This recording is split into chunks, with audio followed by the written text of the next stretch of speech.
Hi, my name is Mei Lee. I'm Associate Professor of Medicine at the Keck School of Medicine at USC. I'm also the Fellowship Program Director of the Pulmonary Critical Care Program, and I'm here today to talk to you about the dilemma of social media in medicine. So I have no conflicts or disclosures. So the objectives of the talk today are to define social media, to explore the current uses of social media in medicine, to evaluate the pros and cons of social media in medicine, to consider opportunities in the future of social media. So first, I think it's important to define what social media is, because social media is not a single entity. It's essentially defined as interactive computer-mediated technologies that facilitate the creation or sharing of information, ideas, interests, or other forms of expression via virtual communities and networks.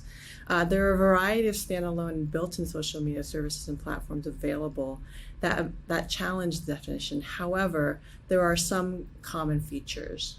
1, social media are interactive web-based applications.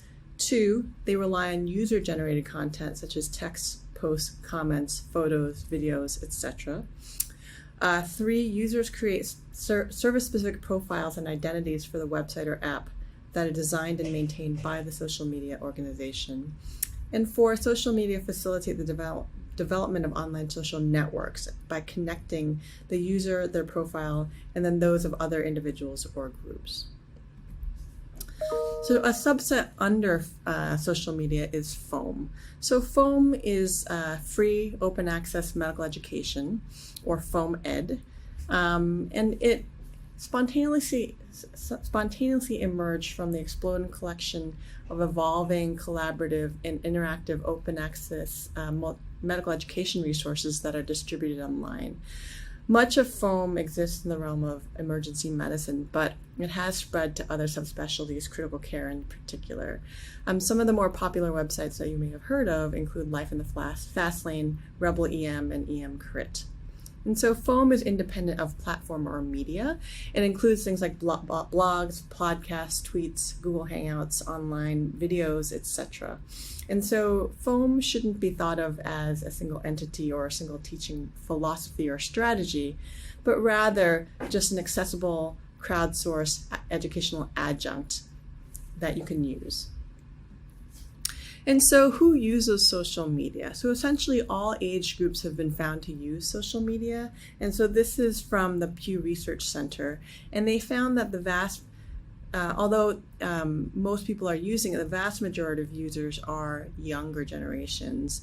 And it also depends on which platform you're talking about. And so Facebook seems to be fairly ubiquitous in terms of this usage across age groups, except for maybe those over the age of 65. Except when you go to Snapchat and Instagram, you can see that those are predominantly used by younger people. What about healthcare workers? Well, healthcare workers are people too, and so this was a study done in South Texas. It was an anonymous survey of 35 questions performed on 366 healthcare workers. And of the 97% of people who reported owning electronic devices, about 87.5% or 88% indicated that they use social media. And then they showed that social media use skewed towards younger generations, and so those under the age of 40, about 91.2% were using it, whereas those over the age of 40, about 84.1% were using it. And in terms of time spent, they found that, again, those who are younger, those under the age of 40, were using it more than 30 minutes, and those greater than 40, about 62% were using it for more than 30 minutes. In terms of the use between physicians and nurses, they found that it was identical between physicians and nurses. So you can see in both groups, 88% of both nurses and physicians indicated that they used social media. When asked whether or not they contribute to medical forums online, it was found that physicians are more apt to contribute than nurses. When asked when they thought the information available on social media was correct, it was found that nurses thought that it was more correct than MDs, although, they were both under 50%. And when asked whether or not they recommend patients search online about their illnesses, interestingly enough, even though most healthcare workers didn't think the information was correct, they did encourage their patients to actually look up their medical illnesses online. In terms of engagement, there are different ways to engage on social media. So level 1 is considered sort of the least engaged, or those that just observe or watch or lurk. In terms of the second level, level 2 is those that just follow. So you may follow the brands in some way, follow a Twitter, or like something on Facebook. Level 3 is more engaged, and so those are people who interact in a limited fashion by either clicking through, reading content, viewing a video, liking a wall post. 4 is much more engaged, those that are endorsing, so actively sharing content with others, retweeting, sharing via Facebook, etc. And level 5 is the most active, or those who are actually generating content or contributing. So, tweeting a brand, posting something to your Facebook wall, or commenting on a blog post. What are some of the motivations for social media use? And so this is a graphic from a study done by Killian et al., who developed a typology of media usage amongst millennials. And what they found was that there were 4 main domains of use or motivation. And there is overlap, of course, amongst all these. But in terms of information, there are those who like to sort of find out about their surroundings, like to explore their society or their world. They're satisfying a curiosity, that they're actually learning about something. There are those who use it for personal identity, so essentially reinforcing their own personal values or finding models or behavior, identifying with others. There are those who use it for social interaction or integration, so gaining insight into others, finding a sense of belonging, connecting with family or friends, or even substituting for real-life companionship. And in the age of COVID, this may be much more prevalent than it was in the past. And then there are those who just use it for entertainment, so escaping reality or escaping from problems, relaxing, filling time, etc. So how much do people use it? So it again depends on the platform. It looks like, at least from the Pew Research Center data, Facebook again is the most used platform, and the people who use it, about half of those use it several times a day. Instagram, about 42% use it multiple times a day. Snapchat, 46% use it several times a day. And then Twitter, it looks like, and YouTube are viewed less often. In terms of platforms, again, I sort of alluded to this, but this graphic shows you that, YouTube is by far, YouTube and Facebook, are by far the most used platforms. And the other ones kind of fall much further behind. So things like Instagram, Twitter, WhatsApp are used much less often than YouTube and Facebook. Well, what about internal medicine trainees? Again, these are most likely going to be millennial learners. And this was a study that we did out of USC and published last year. And what we found was that in our internal medicine trainees, they also used Facebook quite a bit, but they also used messaging apps multiple times a day. And what I found was that messaging apps were the main method of communication amongst the trainees. They also use YouTube quite a bit, but they really didn't use Twitter. That was probably the least used platform. And so since we sort of have a better understanding of who uses it, why, how often, it's pretty obvious that social media has become relatively ubiquitous as a daily part of life for most people.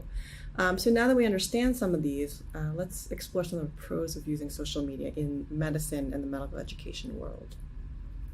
And so it goes back to the motivators of use, so why people are actually engaging in social media. So again, people are there for information, personal identity, social interaction, and entertainment.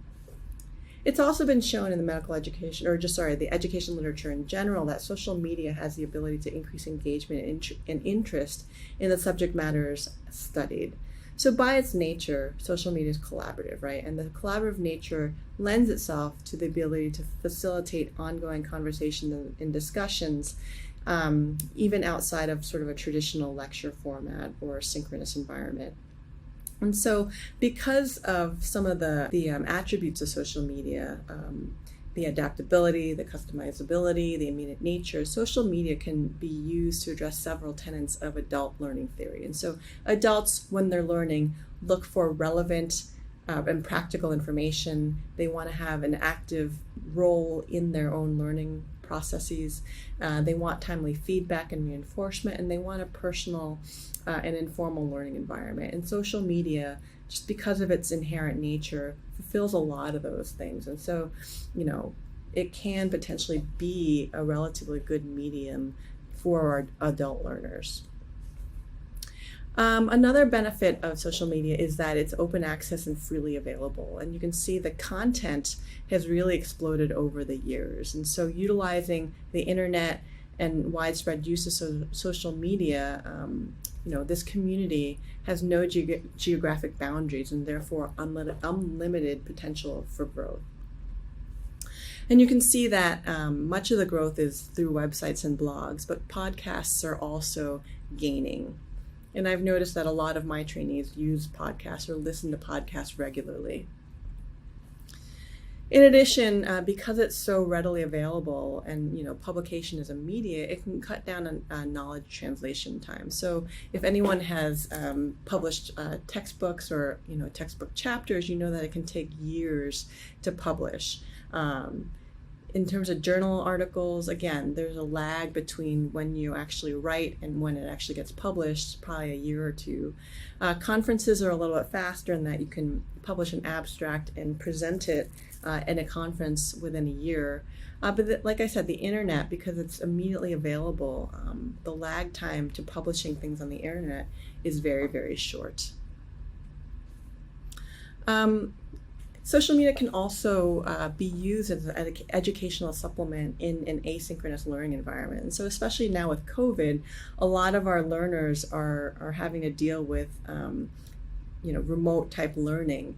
And this is where you can roll in some asynchronous activities. And so, there may be benefits of using a social media platform to deliver some of our educational content or have conversations online. And so if someone's like on a night float rotation or away, they can still engage in some of these educational discussions or media that are available. And so the benefits really can be that, it can take on a variety of forms. So, for different learners, if they're better engaged with reading or better engaged with video or audio, you can select different materials based on what's good for your learners. In addition, it can be done at a learner's own pace and time.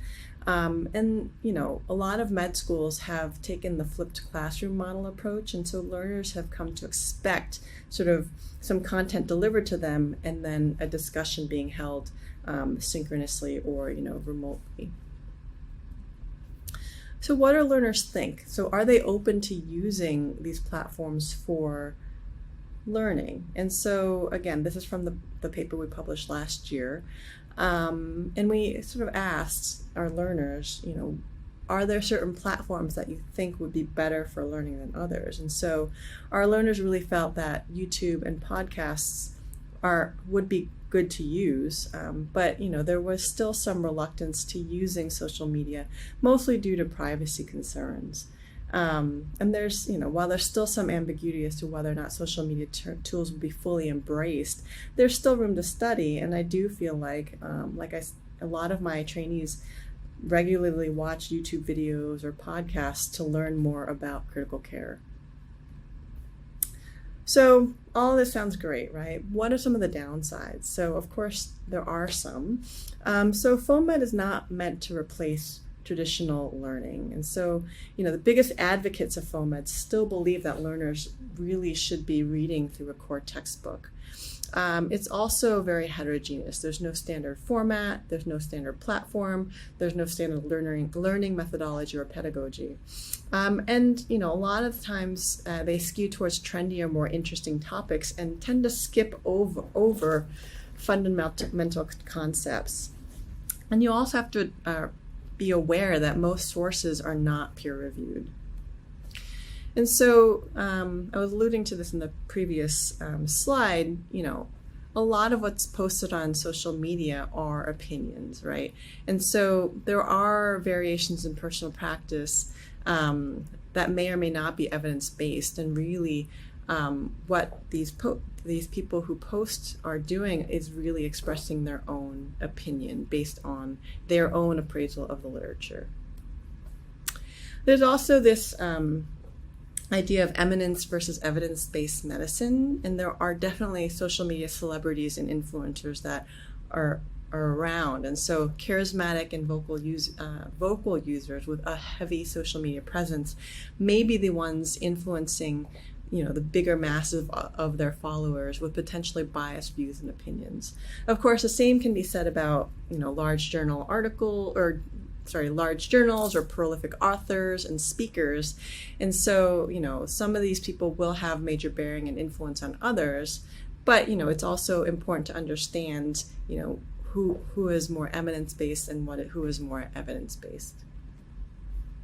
There's also this concept of reductive education. And so really, are we truly evaluating the reliability and the correctness of the information provided? So in the past, most of us started reading textbooks and book chapters. As we progressed, we started reading primary sources in terms of journal articles. But then, as time goes on, people are reading these primary sources less and less, and maybe now they're just reading the abstract. And now maybe people are just reading the tweet.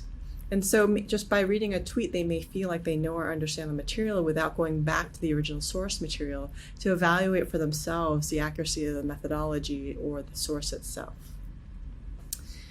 So this is an example from my emergency room. I got a frantic text from one of my RTs saying, "What the heck is this?" And this was at the very beginning of the COVID crisis, and someone in the ED had put together this contraption and wanted to use it, and the RTs stopped them and said, "What is this?" And it turns out that one of the residents had seen some post on this EM crypt blog about how to pre-oxygenate patients without spreading viable particles, and they sort of concocted this sort of based on their sort of quick reading of this blog post. Whether or not it's right or wrong, I'm not judging, but it's important just to understand that what you really have to understand what you're doing, because it really could have downstream negative consequences. So what about knowledge translation? So it seems like there's good knowledge dissemination with the use of social media, but does it really result in true knowledge translation? So this is the Kirkpatrick model. Some of you may be familiar with this, but it's the best known model for analyzing and evaluating the results of training or education programs. And there are different levels of this Kirkpatrick scale. And so level 1 is really just the reactions to the educational material. So how did you feel about it? Did you like the program? Did you not like it? Level 2 tries to assess the actual learning. So did the participants improve their knowledge, skills, or attitudes as a result of the training? Level 3 is behavior. So that's even more change, right? So to what extent did that learning activity result in a change in behavior? And level 4 is sort of the highest level, is what organizational change or benefits happened as a result of the learning. And so this is one of the scales by which we can grade the results of our educational programs. And so are there outcomes data? So there are multiple examples published in the media about social media being used as a method of delivery for education. So in one example, the first one, this was a general internal medicine journal club that was published on Twitter in Glasgow, UK. And what they found was that they got a lot of participation from different continents, different specialties, different levels, and they felt like they were able to successfully sort of facilitate a journal club internationally on Twitter. Whether or not they learned anything, that was not really assessed in this article. The second example, Burgle et al. From University of Chicago, they published about sort of trying to understand how social media can enhance a residency program's educational mission. And so their chief residents would tweet different educational sort of snippets, and they sort of followed, how many people found their tweets informative, and whether or not it enhanced their overall education in the residency. And they did find positive results. But again, they didn't assess whether or not this translated into knowledge acquisition. So both of those were really just level 1 Kirkpatrick. This next one, Facebook and ultrasound, was a study that we published at University of Southern California. And we wanted to see whether or not Facebook adjunct critical care ultrasound curriculum would enhance our learners' sort of knowledge acquisition of critical care ultrasound. And so we found that while Facebook increased the engagement and interest and knowledge, we didn't find any significant changes in the knowledge testing. Most everyone sort of ended up at the same spot, regardless of whether or not they used the Facebook adjunct. And so, it did increase interest, but did it increase knowledge? Hard to say. And then the last one was a study done by Maloney et al. And they tried to really get at whether or not they could get to level 3 Kirkpatrick. And so they had an online curriculum that they dispersed across different countries. And after the participants took the online course, they assessed level 1 through just a survey. They assessed level 2 through a knowledge test. And they assessed level 3 through a self-reported survey of change in practice or intended practice. So again, while they tried to get at level 3 and they did find significant results, does a self-reported assessment really mean anything? Again, hard to say. And so, a lot of the published sort of experiments or studies out there on using social media as a platform to deliver education really address mostly Kirkpatrick levels 1 and 2, and whether or not it actually results in behavior change or even organizational change is yet to be discovered. So what does your future hold? So remember, most of our trainees are using social media, right? Whether it's podcasts, blogs, or YouTube videos. And in the current climate of social distancing, it can be a valuable resource. And to address some of the peer review issues, there are emerging trends toward referencing citations and peer review in social media, and I'll get to that in a second. And so there are peer-reviewed sources of content available. And so in particular, the ATS has Bavels, which is a great peer-reviewed video library of pulmonary critical care talks and videos. And I've definitely assigned some of these Bavels videos to our fellows to review prior to a lecture and discussion. But there are also videos available through CHEST and APCC MPD. And some of these are peer-reviewed and very high-quality sources. To address some of the peer review issues, there's been an emergence of interest in this, and so people have proposed using the social media index. Some have proposed using this quality checklist that sort of helps clinicians do sort of a systematic review of the literature and identify quality indicators of pods or blogs or podcasts. And then there's also the honor code or on code that's been proposed by Health on Net Foundation. But really, ultimately, and this goes with primary journal literature too, the most important factor in determining the quality is really the user's own judgment. And so another use that's coming into sort of fashion is the use of social media as an immediate way to get peer review. And so some online resources are providing peer-reviewed summaries of relevant publication. Some resources have actually used social media to interview authors of trials so that there can be Q&A and interaction. And this can provoke earlier changes in practice than more traditional methods of knowledge dissemination. And just as an example, on the left, there's this tweet from Wes Ely where he tweeted out this journal article and just wrote a little blurb on it. And then down below, you can see people immediately start interacting and commenting. On the right, similarly, is a Facebook post where they referenced a article from the International Society of Infectious Diseases on treatment of COVID with hydroxychloroquine and azithromycin. And again, you get an immediate peer review. And so some of these people are talking about some of the limitations in the study. And you can get sort of a robust discussion and peer review almost immediately.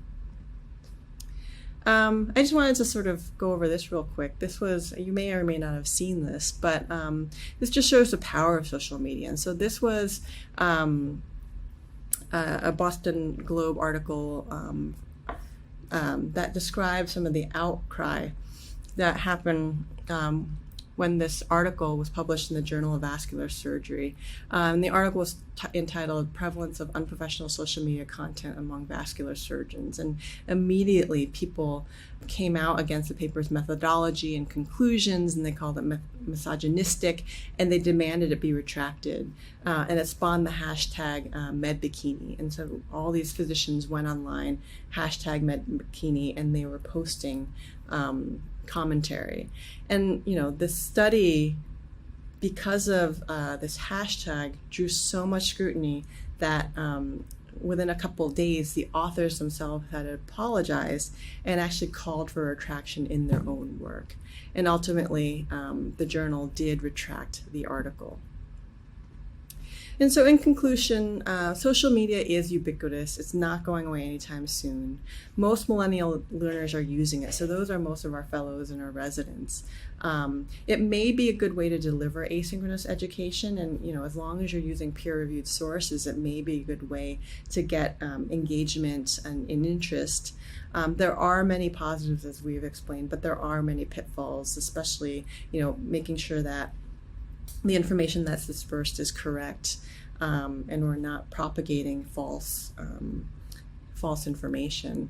And so, that really results in the need to be aware of the proper usage of social media. So I hope you enjoyed my talk. These are my references, and thank you for your attention.